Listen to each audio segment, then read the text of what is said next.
الحمدللہ والصلاة والسلام علی رسول اللہ وعلی آلہ وصحبہ ومن والہ۔ پیارے بھائیوں اور دینی بہنوں، السلام علیکم ورحمۃ اللہ وبرکاتہ۔ آج ہم حج کا طریقہ جانیں گے۔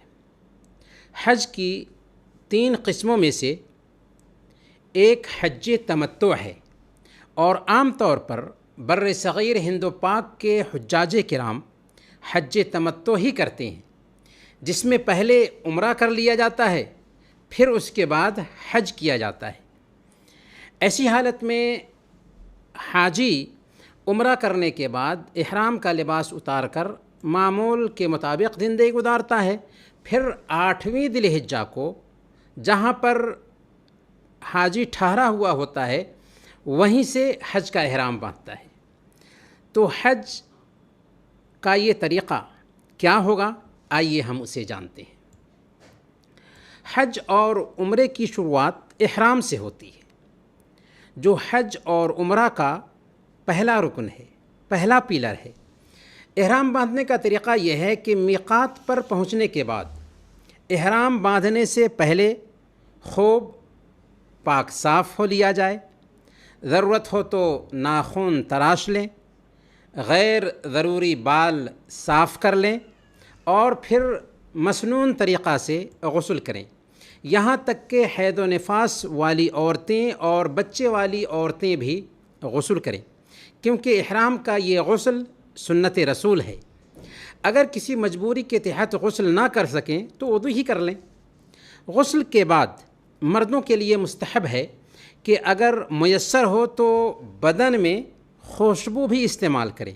احرام کی چادر پر خوشبو نہ لگائیں، بدن میں خوشبو استعمال کر لیں، اگرچہ اس کا اثر احرام باندھنے کے بعد تادیر رہے، اس سے کچھ فرق نہیں پڑتا۔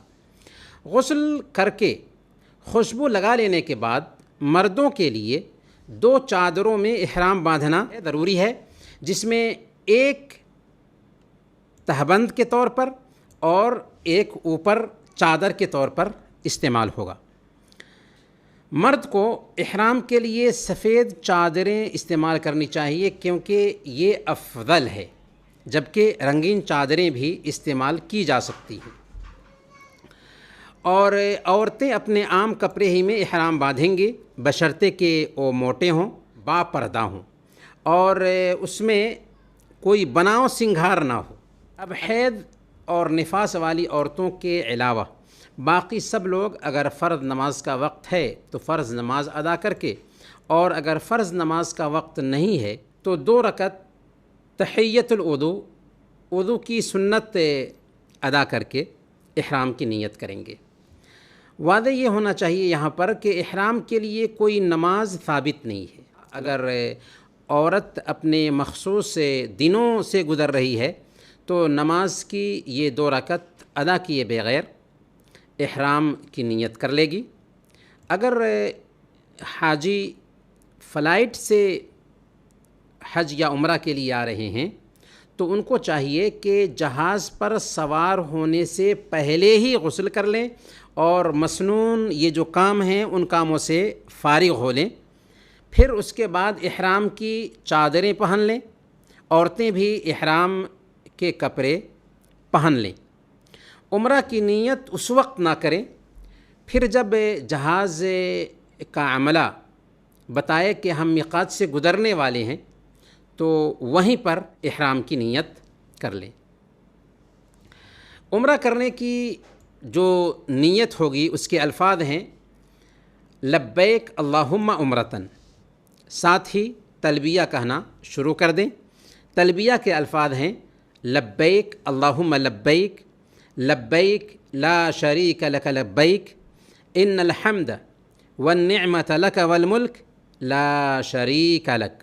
میں حاضر ہوں، اے اللہ میں حاضر ہوں، میں حاضر ہوں، تیرا کوئی شریک نہیں، بے شک ہر قسم کی تعریف تیرے لیے ہے، اور تمام نعمتیں تیری ہی دی ہوئی ہیں، اور ساری بادشاہی بھی تیری ہی ہے، تیرا کوئی شریک نہیں۔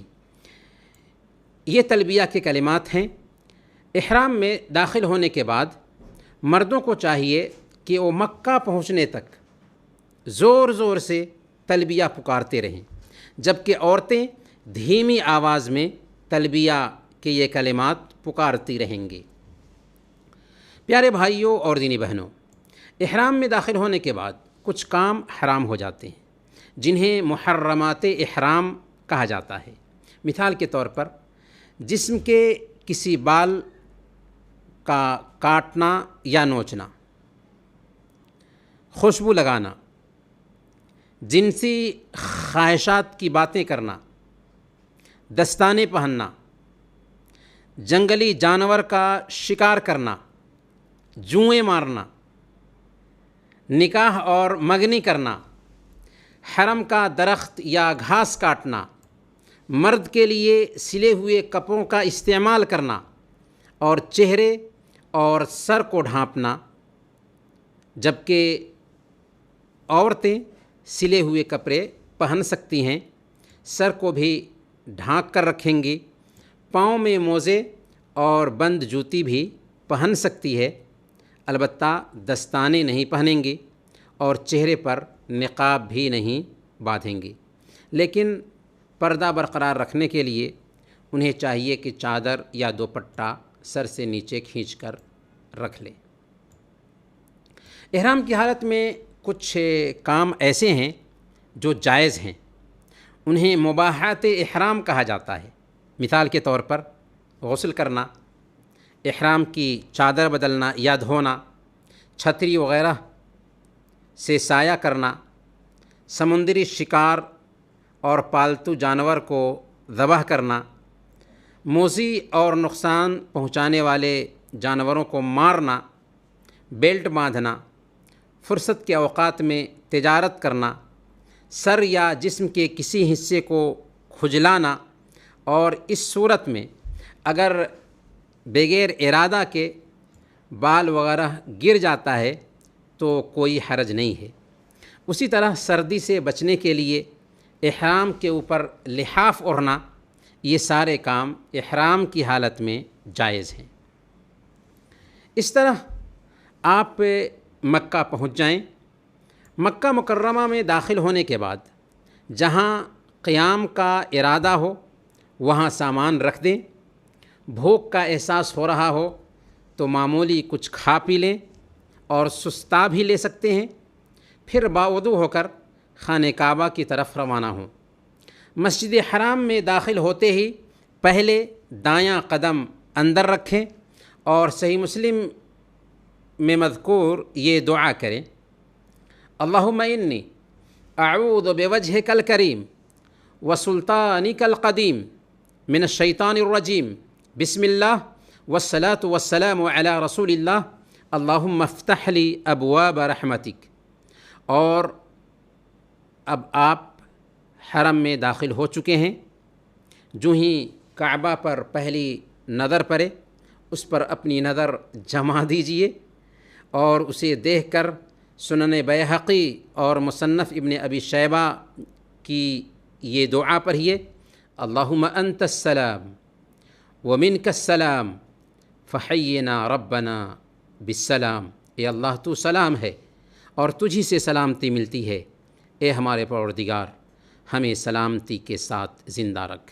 مسجد حرام میں پہنچ کر تحیۃ المسجد کی 2 رکعت ادا کرنے کی ضرورت نہیں، کیونکہ حرم مکی کا تحیہ اصل میں طواف ہے، لہذا حجر اسود کے سامنے آئیں اور احرام کی چادر جو کندھوں پر ہے اسے ارتباء کی شکل دے دیں۔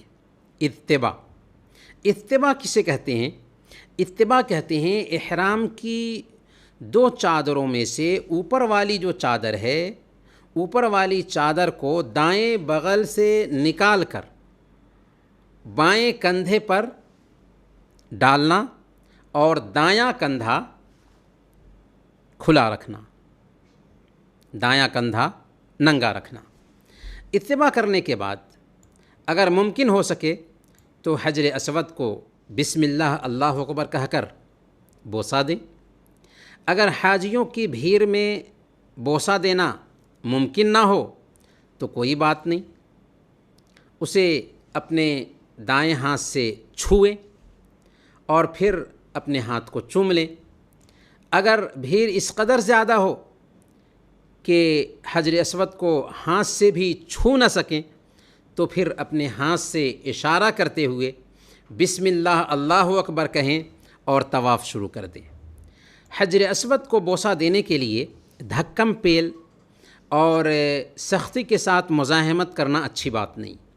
حجر اسود سے چل کر پھر وہیں تک پہنچنے پر ایک چکر مکمل ہو جائے گا۔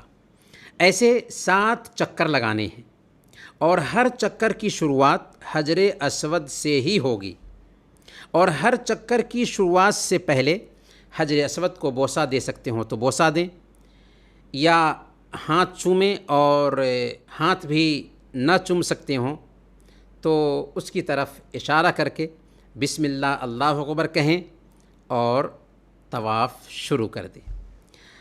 طواف قدوم کے پہلے 3 چکروں میں مردوں کے لیے رمل کرنا بھی مسنون ہے۔ رمل کیا ہے؟ رمل کہا جاتا ہے کندھے ہلاتے ہوئے چھوٹے چھوٹے قدموں سے آہستہ آہستہ دوڑنے کو، اور یہ دوڑنا طواف کے پہلے 3 چکروں میں ہی ہوگا۔ یہ بات نوٹ کرنے کی ہے کہ یہ دوڑنا طواف کے پہلے 3 چکروں میں ہی ہوگا، آخری 4 چکر عام چال میں مکمل کرنا ہے۔ البتہ عورتوں کو نہ تو رمل کرنا ہے اور نہ ہی اتباع کرنا ہے۔ طواف کے 7 چکروں میں سے ہر چکر میں رکن یمانی کو بھی چھونا سنت سے ثابت ہے۔ رکن یمانی کو بوسہ دینا یا اسے ہاتھ سے چھو کر اپنے ہاتھ کو چومنا کسی بھی صحیح حدیث سے ثابت نہیں۔ اسی طریقے سے خانہ کعبہ کی دیوار کو بھی چھونا یا چومنا یا اس سے چمٹنا کسی بھی صحیح حدیث سے ثابت نہیں۔ اگر بھیڑ کی وجہ سے رکن یمانی کو چھونا ممکن نہ ہو تو اس کی طرف اشارہ کرنا بھی ثابت نہیں۔ حجر اسود اور باب کعبہ کے درمیان والی ایک جگہ خاص ہے جس کا نام ملتزم ہے، اس کے ساتھ چمٹنا اور اس پر اپنا سینہ، ہاتھ، بازو اور چہرہ رکھنا یہ مسنون ضرور ہے۔ اس لیے حجر اسود اور باب کعبہ کے درمیان جو ملتزم ہے اس سے چمٹنا مسنون ہے، اس پہ ہاتھ، سینہ اور بازو اور چہرہ رکھنا جائز ہے۔ طواف کرتے وقت زیادہ سے زیادہ ذکر کریں، دعائیں کریں اور لایانی گفتگو سے بالکل پرہیز کریں۔ طواف کے ہر چکر کے لیے مخصوص دعا یا ذکر صحیح حدیث سے ثابت نہیں ہے۔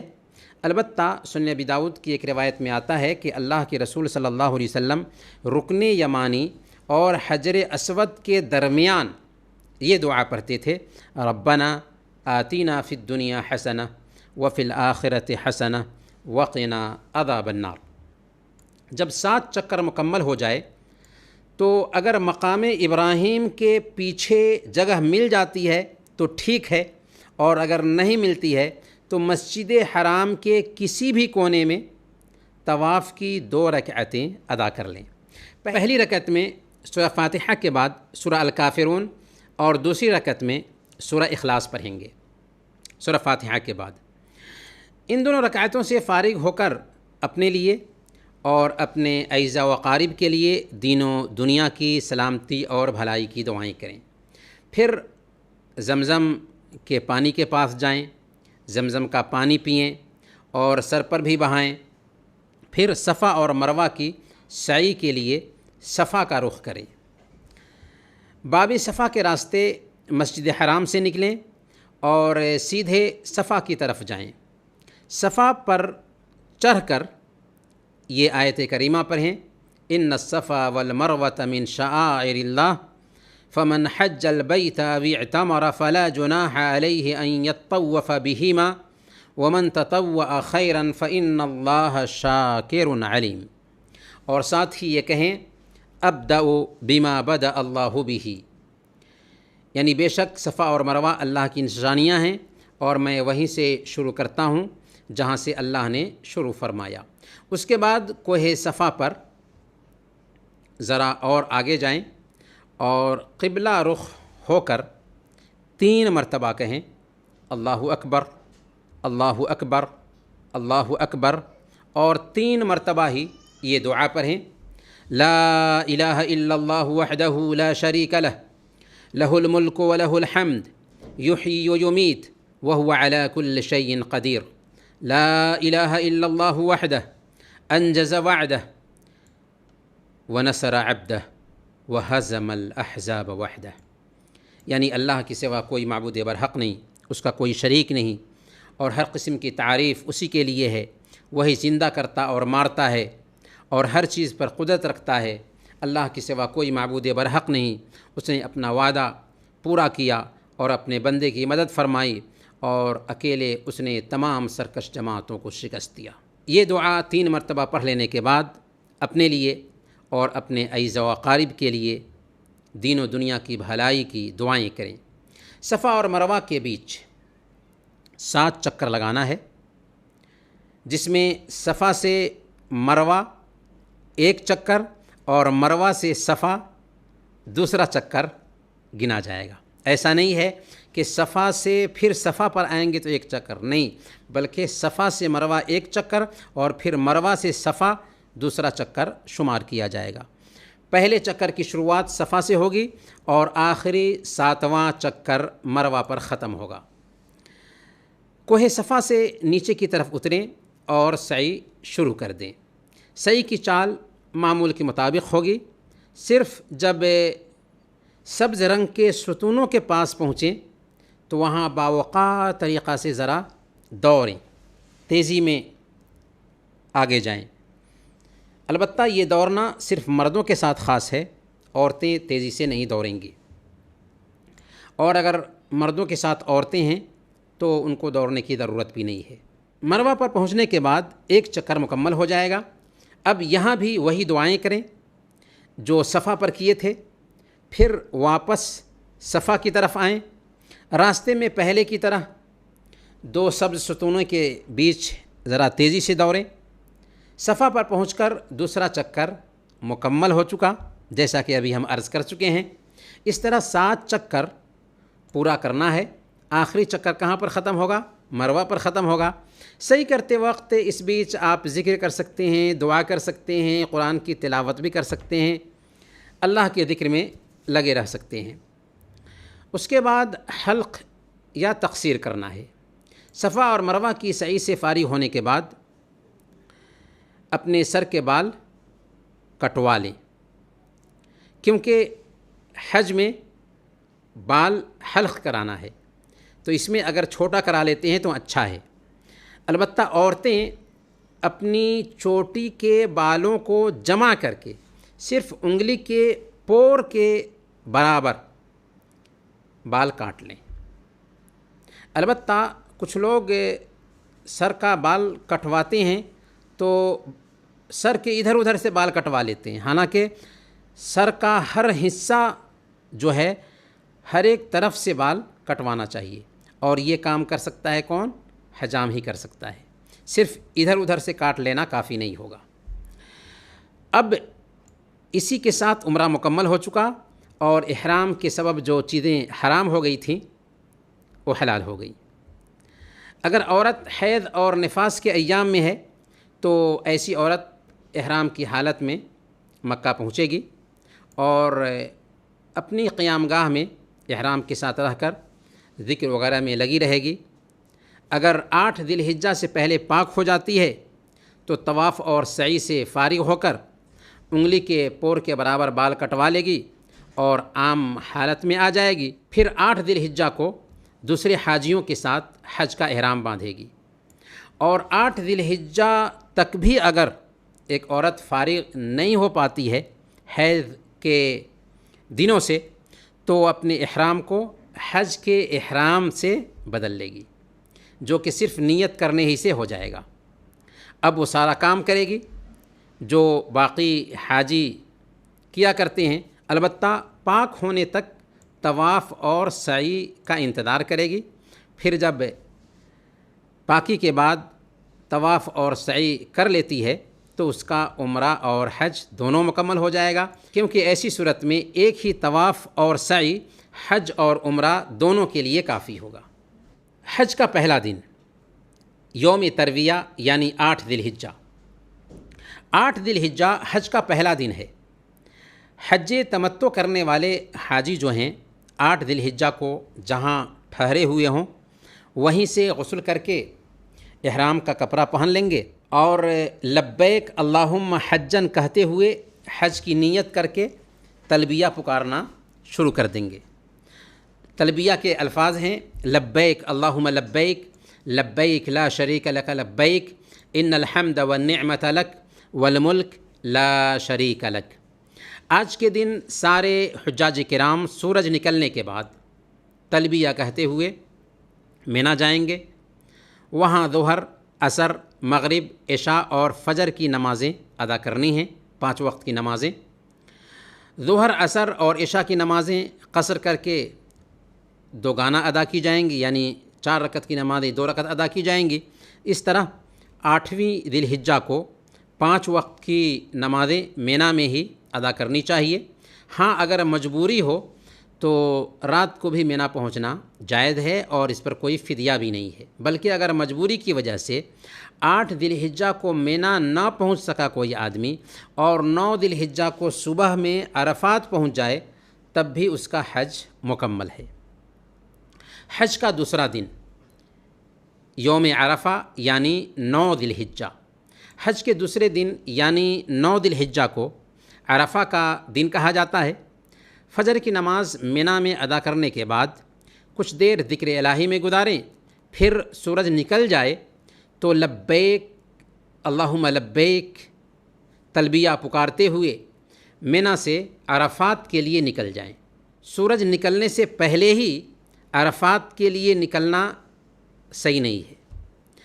عرفات پہنچ کر سورج ڈھلنے تک یعنی زوال سے پہلے تک نمیرا گھاٹی میں اگر ممکن ہو سکے تو ٹھہرے رہیں جو عرفات سے پہلے ہے، ورنہ اگر عرفات کے میدان میں چلے بھی جائے تو بھی کوئی حرج نہیں۔ البتہ سورج ڈھلنے کے بعد عرفات میں ٹھہرنے کا وقت آ چکا ہوتا ہے، اس لیے آپ یقین کر لیں کہ آپ واقعی عرفہ کے اندر ہیں۔ وقوف عرفہ چونکہ حج کا رکن اعظم ہے اور اللہ کے نبی صلی اللہ علیہ وسلم نے فرمایا کہ الحج عرفہ، یعنی میدان عرفہ میں وقوف کرنے کا نام ہی حج ہے، گویا کہ اگر کسی سے وقوف عرفہ رہ گیا تو اس کا حج ہی نہیں ہوگا۔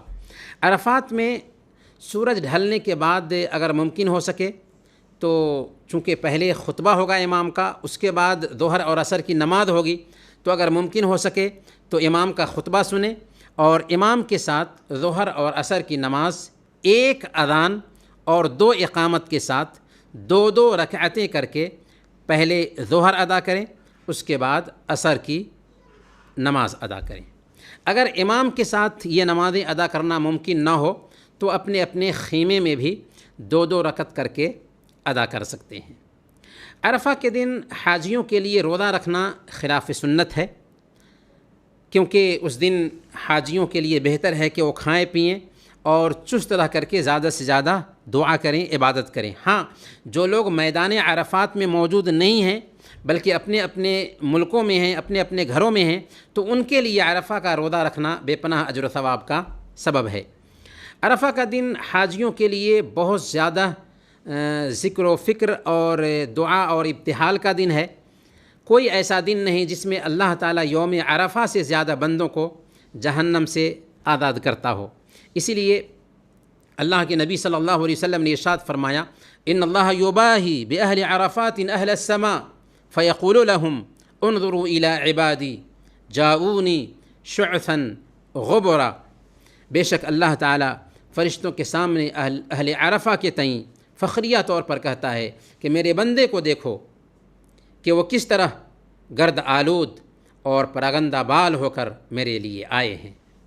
عرفہ میں ٹھہرنے کا وقت سورج ڈھلنے سے لے کر یعنی ظہر کا وقت ہونے سے لے کر 10ویں کی رات کو طلوع فجر سے پہلے تک رہتا ہے۔ اس دوران حاجی 1 گھنٹہ کے لیے بھی عرفات میں چلا جائے تو حج کا یہ رکن مکمل ہو جاتا ہے۔ میدان عرفات میں سورج ڈوبنے تک وقوف کرنا ہے۔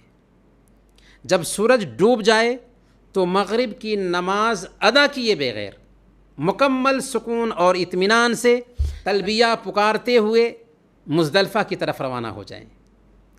جب تک مزدلفہ کے قیام میں نہ پہنچیں مغرب کی نماز ہرگز ادا نہ کریں۔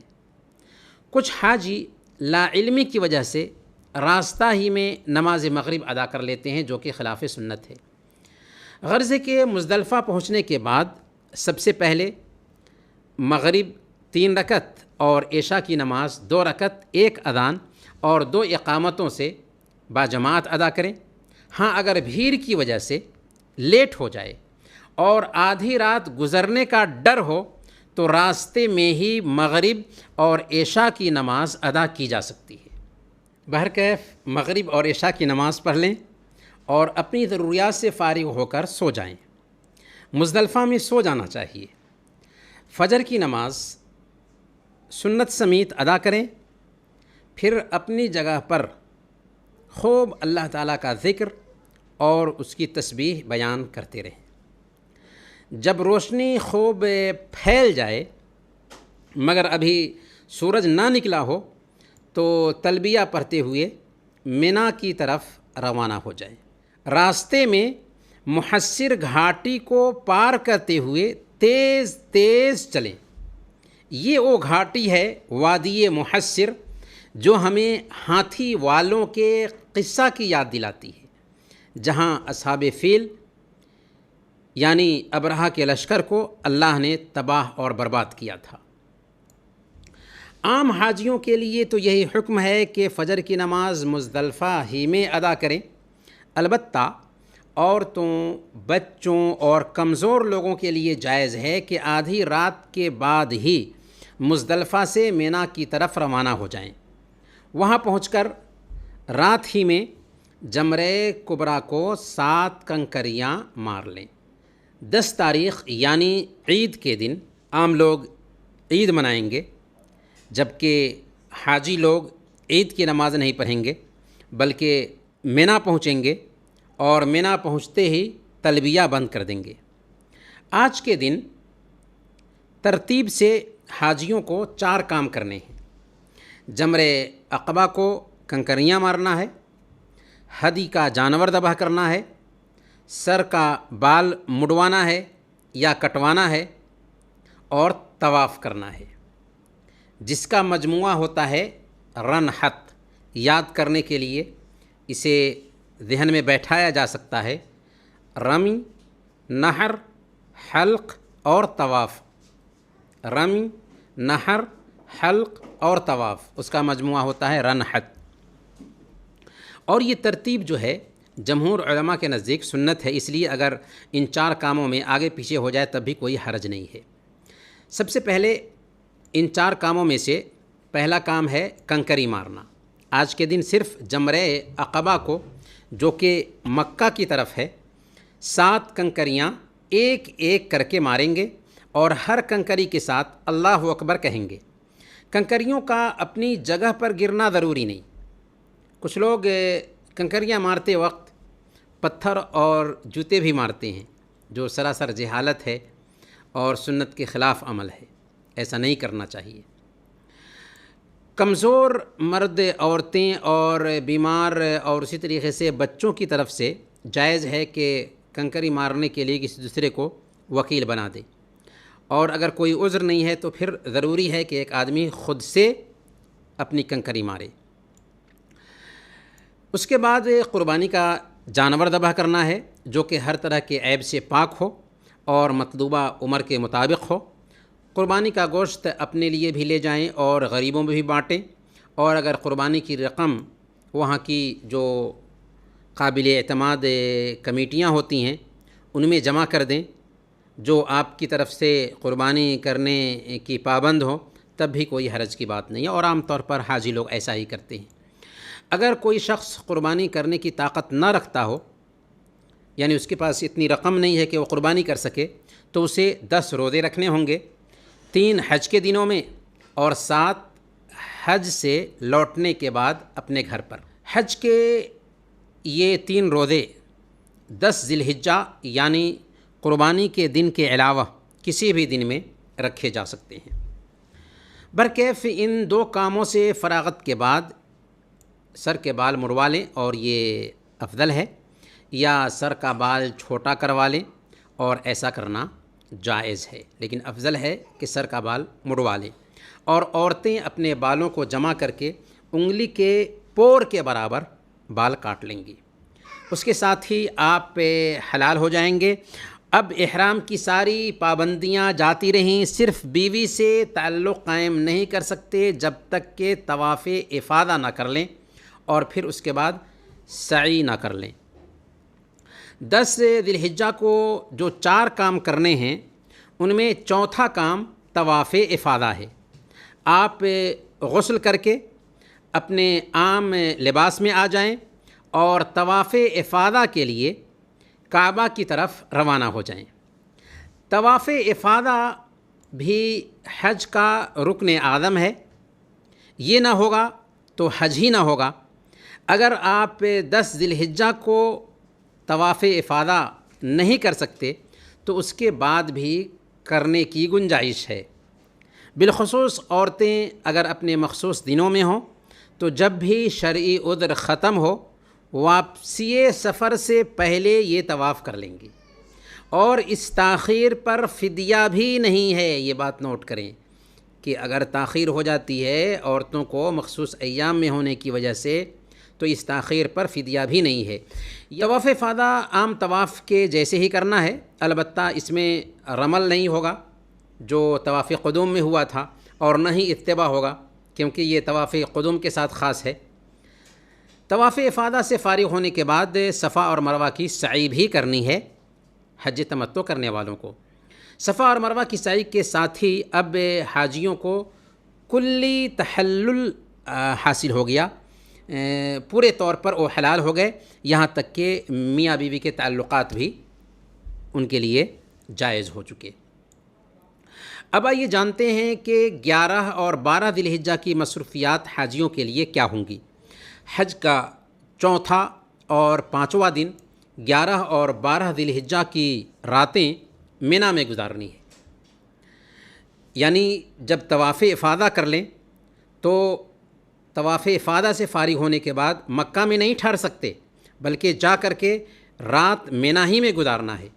اگر چاہیں تو 13 ذی الحجہ تک بھی ٹھہر سکتے ہیں، کیونکہ نبی اکرم صلی اللہ علیہ وسلم 13 ذی الحجہ تک ٹھہرے رہے۔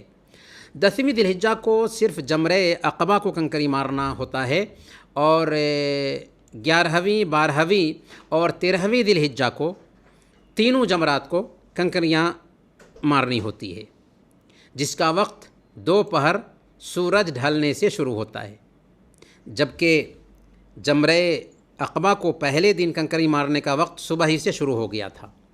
سب سے پہلے جمرہ اولا کو 7 کنکریاں ماری جاتی ہے، دوسرے دن کی بات چل رہی ہے، پھر اس کے بعد درمیانی جمرہ کو کنکری ماری جائے گی، اور اخیر میں جمرہ عقبہ ہے اس کو 7 کنکریاں ماری جائیں گی۔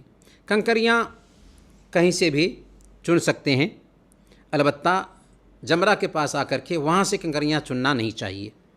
پہلے 2 جمرات یعنی جمرہ اولا اور جمرہ وسطیٰ کو 7 کنکریاں مارنے کے بعد قبلہ رخ ہو جائیں اور دعائیں کریں، کیونکہ پہلے جمرہ اور دوسرے جمرہ کو 7 کنکریاں مارنے کے بعد دعا کرنا یہ مسنون ہے، جبکہ آخری جمرہ جمرہ عقبہ کو 7 کنکریاں مار کر دعائیں کرنا ثابت نہیں۔ ہمیں حج ویسے ہی کرنا ہے جیسے اللہ کے نبی صلی اللہ علیہ وسلم نے بتایا ہے۔ آپ نے فرمایا تھا خذوا عنی مناسککم، مجھ سے اپنے حج کا طریقہ سیکھ لو۔ یہ بھی واضح ہو جانا چاہیے کہ تینوں جمرات کو کنکریاں مارنے کے لیے کنکریاں منی کی کسی بھی جگہ سے اٹھائی جا سکتی ہیں۔ ان دنوں میں چاہیے کہ حاجی اپنے اوقات زیادہ سے زیادہ اللہ تعالیٰ کی اطاعت، ذکر، عبادت اور نماز باجماعت میں گزارے۔ اگر کوئی آدمی 12 ذی الحجہ کو کنکریاں مارنے کے بعد نکلنا چاہے تو اسے چاہیے کہ سورج ڈوبنے سے پہلے منا سے نکل جائے۔ اگر سورج ڈوب جاتا ہے منا ہی میں تو پھر 12 ذی الحجہ کو وہ منا سے نہیں نکل سکتا، بلکہ اس کو 13 ذی الحجہ کو بھی کنکریاں مارنی ہوں گی۔ اسی طرح ایسے لوگ جو کسی عذر کی وجہ سے وہاں نہ ٹھہر سکتے ہوں، جیسے حاجیوں کی دیکھ ریکھ کرنے والے، بکریاں چرانے والے وغیرہ، وہاں رات نہ گزار سکیں تو اس میں بھی کوئی حرج کی بات نہیں، لیکن معذور کے لیے یہ چھوٹ ہے۔ اب حج سے متعلق ایک کام رہ گیا ہے اور وہ ہے وداعی طواف، یعنی روانگی کا طواف، جو تمام حاجیوں پر روانگی سے پہلے واجب ہے۔ البتہ حید و نفاس والی جو بہنیں ہیں وہ وداعی طواف ان پر واجب نہیں، اگر وہ معذور ہونے کی وجہ سے وداعی طواف نہیں کرتی ہیں تو کوئی بھی حرج کی بات نہیں۔ واضح ہو کہ وداعی طواف جو ہے یہ سفر کا ارادہ کرتے وقت ہوتا ہے۔ اگر کسی نے سفر کا ارادہ کرنے سے پہلے ہی یہ کر لیا تو اسے ہم طواف وداعی نہیں کہیں گے، وداعی طواف کا نام نہیں دیا جائے گا اسے۔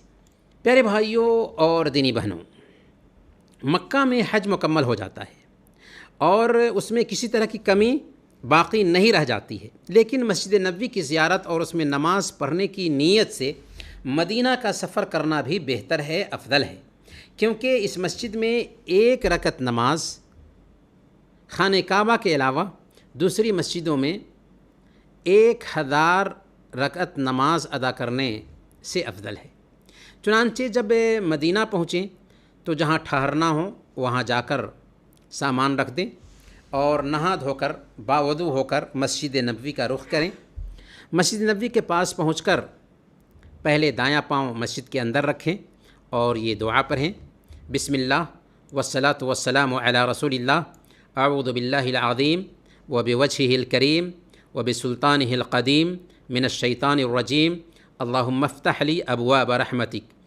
مسجد میں داخل ہونے کے بعد سب سے پہلے تحیۃ المسجد کی 2 رکعتیں ادا کریں۔ اگر روضۃ الجنہ میں جگہ مل جائے تو ٹھیک، ورنہ مسجد کے کسی بھی حصے میں یہ 2 رکعتیں ادا کر لیں، کیونکہ روضۃ الجنہ یہ جنت کی کیاریوں میں سے ایک کیاری ہے۔ اس کے بعد نبی اکرم صلی اللہ علیہ وسلم کی قبر کے سامنے آئیں، کمال ادب اور جوش محبت سے دھیمی آواز میں کہیں، السلام علیک یا رسول اللہ ورحمۃ اللہ وبرکاتہ۔ اس کے بعد درود شریف پڑھیں، افضل ہے کہ درود ابراہیمی جو نماز میں پڑھی جاتی ہے وہ پڑھیں۔ اس کے بعد ذرا دائیں طرف بڑھ کر حضرت ابوبکر صدیق رضی اللہ تعالیٰ عنہ کی قبر کے سامنے کھڑے ہو کر کہیں، السلام علیک یا ابا بکر، اے ابو بکر آپ پر سلامتی ہو۔ اور اس سے ذرا آگے بڑھ کر حضرت عمر فاروق رضی اللہ تعالیٰ عنہ کی قبر کے سامنے کھڑے ہو کر کہیں، السلام علیک یا عمر، اے عمر آپ پر اللہ کی سلامتی ہو۔ یہاں پر یاد رکھنے کی بات یہ ہے کہ قبر شریف کی دیواروں اور جالیوں کو چھونا، انہیں چومنا اور اس کا طواف کرنا ہرگز جائز نہیں، اس لیے زائرین کو چاہیے کہ ہر اس کام سے بچیں جو شریعت کے خلاف ہو۔ قیام مدینہ کے دوران بقیع الغرقد کی زیارت کے لیے بھی جائیں۔ بقیع میں مدفون صحابہ کرام اور دوسرے مسلمانوں کی مغفرت کے لیے دعائیں کریں۔ اسی طرح جبل احد کی طرف بھی جائیں اور وہاں حضرت حمزہ اور احد کے شہیدوں کے لیے دعائیں کریں۔ اسی طرح مسجد قباء کی بھی زیارت کے لیے جائیں اور وہاں جا کر 2 رکعت نماز ادا کریں، کیونکہ مسجد قباء میں 2 رکعت نماز ادا کرنا ایک عمرہ کے ثواب کے برابر ہے۔ برکیف یہ رہی حج کی ہلکی سی جھلک۔ اللہ تعالیٰ سے ہم دعا کرتے ہیں کہ اللہ تعالیٰ آپ کے حج کو حج مبرور بنائے، آمین۔ وصلی اللہ علی نبینا محمد وعلی آلہ وصحبہ اجمعین۔